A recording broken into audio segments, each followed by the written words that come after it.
because it's French pronunciations, and sorry if I'm looking down. I'm just reading off my notes. This case is called What Lies Beneath: The Secrets of France's Top Serial Killer. Expert Stéphane Boucaud. So let's just get into today's case. It says what I've read. One night in the early 1990s, at a dinner party in the home in Paris, Stephen Boucaud, an author and bookseller, then of no particular renown, began to hold forth on the matter of serial killings.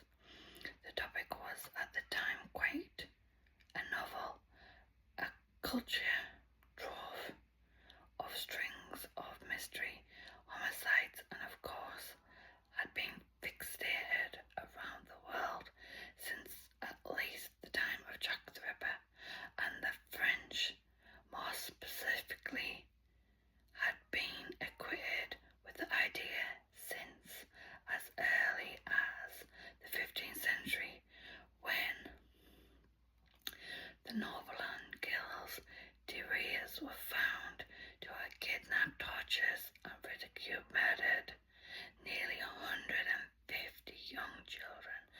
But these people had not been understood serial killers.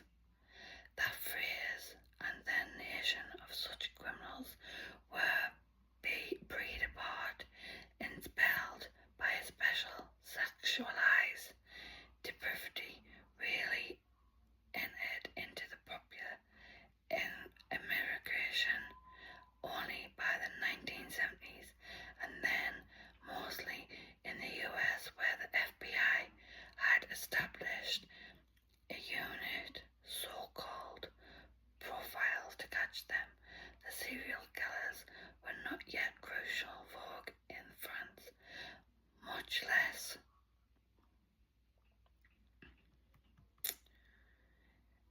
the clientele. It was becoming elsewhere.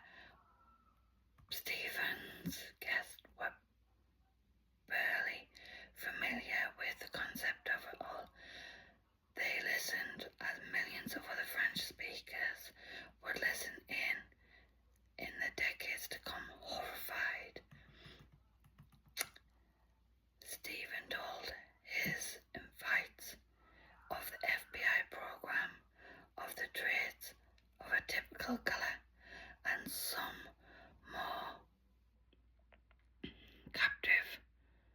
It was awful. Americans were utterly recalled recently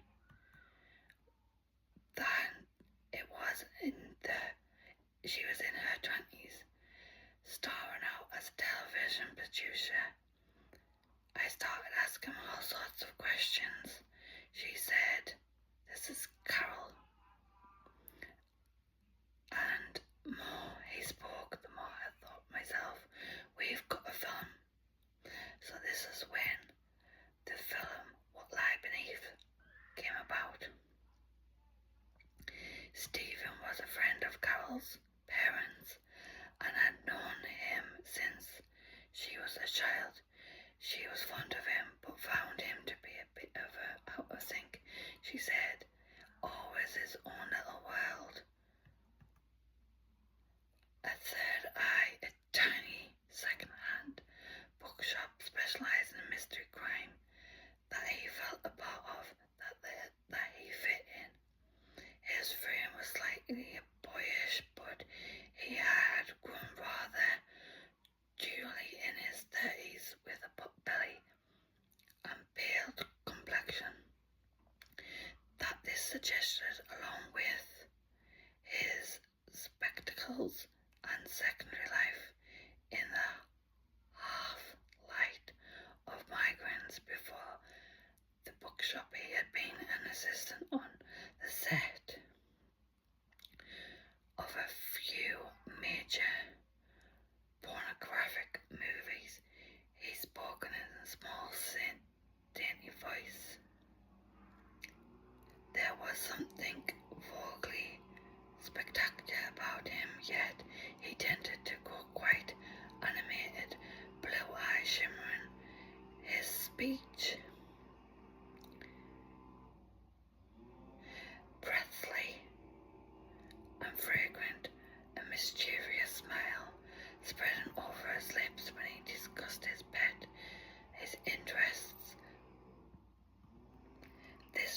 slowly turned towards the bizarre and incredibly gruesome. With all the crime, Stephen was a lover of the cinema, and the walls of his apartment were lined with collections of VHS tapes, which, if you're not aware, was what we used before DVDs. The nature of these videos that he kept were also photographed. There were various jaunter telling his story. He then was delighted in telling the story of his mother, first husband, a German who had been disciplined by the Nazis. He was a charming young man, a friend that from a period of time who had extreme attractions to Macbeth, yet Carol also knew him to what she described as a walking library with encyclopedias knowledge of preferred subjects, and that evening for every question she asked about Stephen, because Stephen offered an extension response before leaving the dinner. She asked him to write up a pitch for a documentary, and soon enough they were working together in a film. The fall of 1991, a small production team flew to the US to shoot it. They began in Virginia with the FBI Serial Crime Unit. The head of the unit was renowned psychology performer named John Douglas. Douglas was a consultant on Hollywood's adaptations, The Silence of the Lamb. So they did get some big people in to film this, and that's where the film was created. What Lies Beneath. The crew had to go to Florida, where they arranged to make and interview 2 sets of serial killers. So they did do a lot of research.